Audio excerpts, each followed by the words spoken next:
A chill February day in 1983, a 20-year-old young woman known as Phulan Devi, literally, flower goddess, walked out of the forested ravines of the Chambal River Valley, and handed over her gun.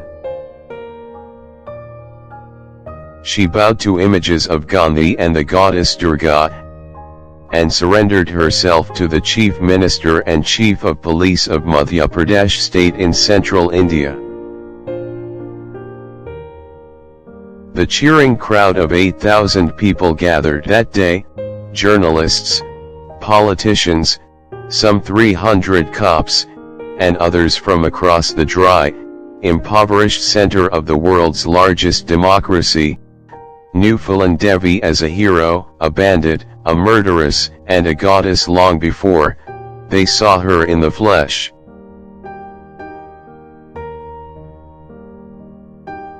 Phulan Devi, India's celebrated bandit queen, was not a woman, but a legend.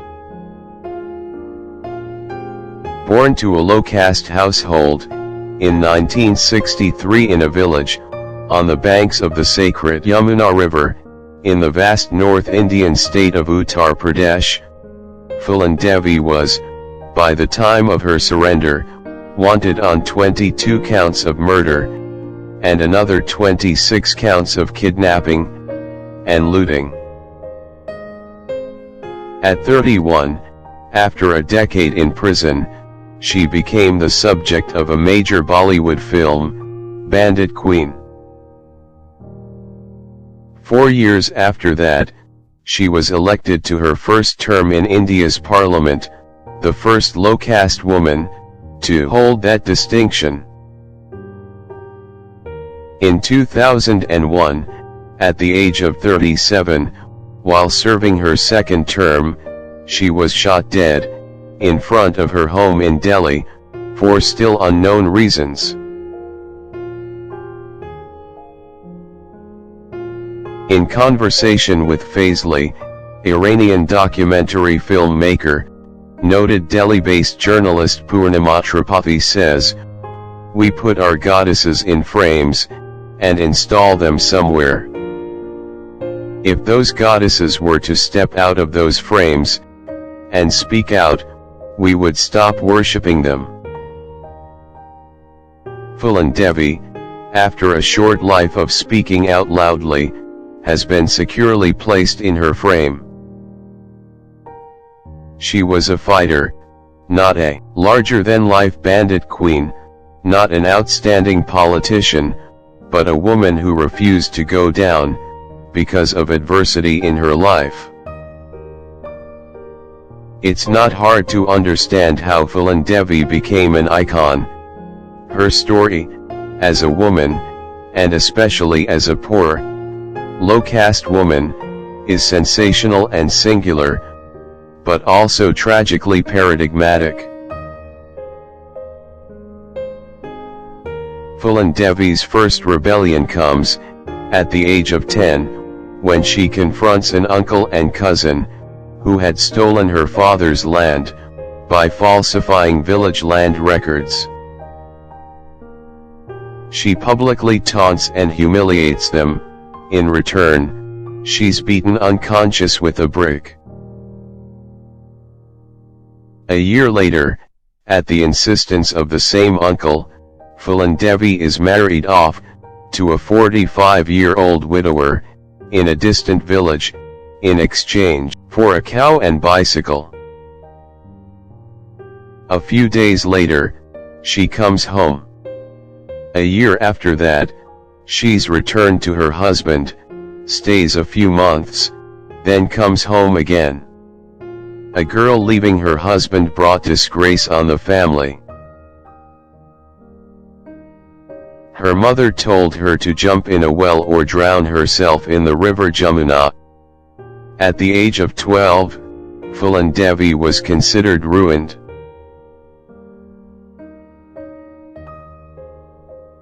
She spends her early adolescence in the village, grazing the family's buffalo, and takes up with the son of the village headman. She develops a reputation for promiscuity, and is sent away to her sister's home, in a nearby village, where she and her distant cousin Kailash start an affair, a dalliance reportedly built on mutual flirtation and seduction. She runs off with him to be married, but he returns to his first wife not long afterward. Phulan Devi goes home. On January 6, 1979, she was arrested for stealing from the home of the same uncle who had repeatedly wronged her. In retribution, the cousin who had beaten her up years before burns her father's crops. Released from prison 2 weeks later, she attacks the cousin with a rock. Fed up, the uncle orchestrates a kidnapping by one of the many bands of armed robbers, known by outsiders as dacoits or bandits, and amongst themselves as bajais or rebels, that patrolled the Chambal Valley. In her interview with Faisley, Phulan Devi's younger sister, Shota Devi, recalls, "My sister jumped from the roof to run away, but the bandits caught Shiv, my brother. Then she returned and said, 'Leave my brother, I will come with you.'" Dacoity had been a major part of central Indian life for centuries. The word thug in English is, in fact, a Hindi word referring to a specific community of highway bandits that patrolled central India for at least 500 years before the British East India Company created a thuggee and dacoity department to see to their eradication. The deep ravines and dense forests of the Chambal Valley had been fertile ground for dacoity for as long as anyone can remember. In the 60s and 70s, the last great flourishing of dacoity in central India before its near eradication in the 1980s, Bollywood became particularly enamored of the subject. However, the romance of dacoity, presented to city audiences, bears little resemblance to Phulan Devi's experiences as a low-caste woman in a mixed-caste gang with high-caste leadership. Phulan suffered repeated rape by gang leader Babu Gujayar, and, most likely, by the rest of the gang as well. One night, gang member Bikram Singh, part of the same low Malla caste as Phulan, shoots Babu Gujayar in the head, becomes the head of the gang, takes Phulan as his lover, and, at Phulan's command, forbids anyone else from touching her.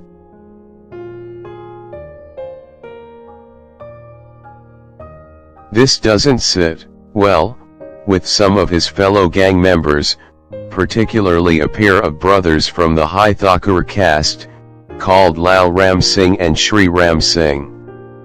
Bikram Singh is, by all accounts, Phulan Devi's great love. What happens next forms the crux of the Phulan Devi legend. On August 13, 1980, Lal Ram and Shri Ram Singh murder Bikram, kidnap Phulan Devi, and lock her away in a Thakur village called Behmai, where they and, presumably, many others repeatedly gang rape and publicly humiliate her over the course of 3 weeks. She is, at this point, 17 years old. One night she manages to escape, joins a new gang, and convinces its leader to help her take revenge. On February 14, 1981, she leads the gang into Behmai, or so the commonly accepted story goes. Phulan herself contests this version of events, and demands that the villagers turn over the brothers. They claim never to have seen them.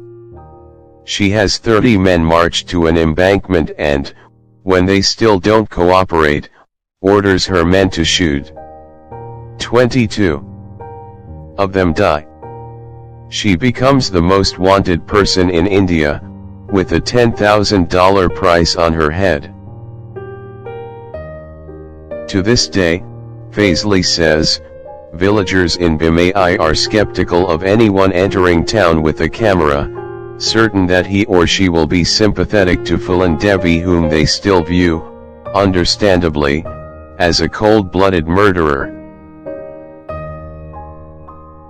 2 years later, she surrenders to the police under carefully drawn conditions. She demands that her gang members get no more than 8-year sentences, that her family members who have been jailed because of her be released, and that her own cases be tried only in special courts in Madhya Pradesh to protect her from retribution from angry Thakurs, the caste that, in effect, ran Uttar Pradesh. She spends the next 11 years in jail.